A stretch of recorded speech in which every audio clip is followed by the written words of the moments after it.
in the Muslim world. See the bigger picture.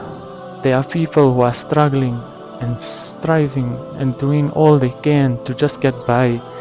There are wars and poverty raging upon youth, upon small children. We are seeing it today. We are seeing it all over the globe. When will our hearts become soft? What have we become? If we want change to come to the whole world, we need to start with ourselves. Why do we turn to each other, stab each other in the backs, cut our own blood relations? If you want to change, you change within yourself. Why is divorce hated so much by Allah? Why does Shaytaan get so happy when he sees couples split? Ask yourself that. The stability and the continuity of a community lies between a stable relationship between a man and his wife. You break that, you break a community. There are people who are getting divorced simply because the man spoke in a higher tone. They had an argument.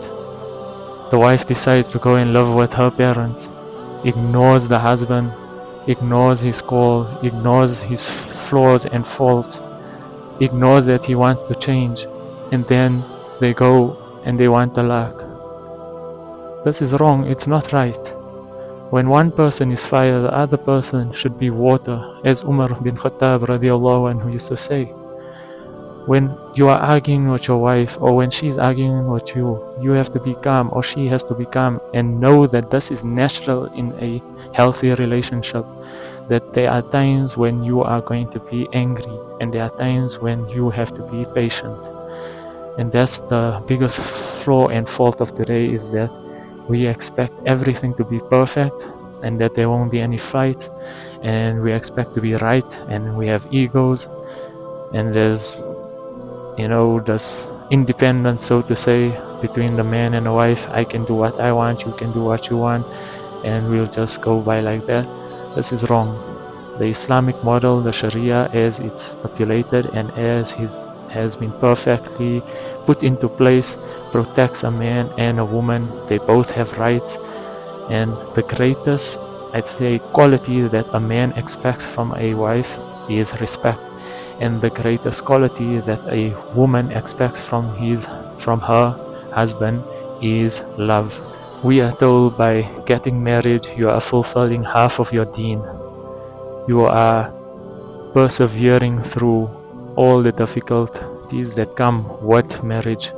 You are persevering through all the hardships that may accompany it.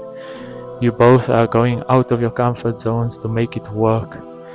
You both have to adopt elements of patience, of taqwa, of God consciousness, knowing what's right and wrong all the time, knowing that you will have fights and you will have arguments and you will have moments that are not perfect, but overcoming it by not focusing on your partner's flaws, but by looking at all the good that they have and navigating your way around the flaws. It's not going to be perfect and rosy all the time, but when it does happen, when these times, tough times do come, then be patient, and Allah is with those who are patient. May Allah keep our community strong. May Allah grant all of us who are looking for spouses, good, righteous partners who will draw us closer towards Him. May Allah keep the hearts of those who are already married, united in peace and love. May we as an Ummah have love for one another as we have love for ourselves, and put aside our differences for the pleasure of Allah. And most important of all, may Allah forgive us for our sins and grant us His mercy and companionship when we close our eyes for good. Assalamu alaikum wa rahmatullahi wa barakatuh.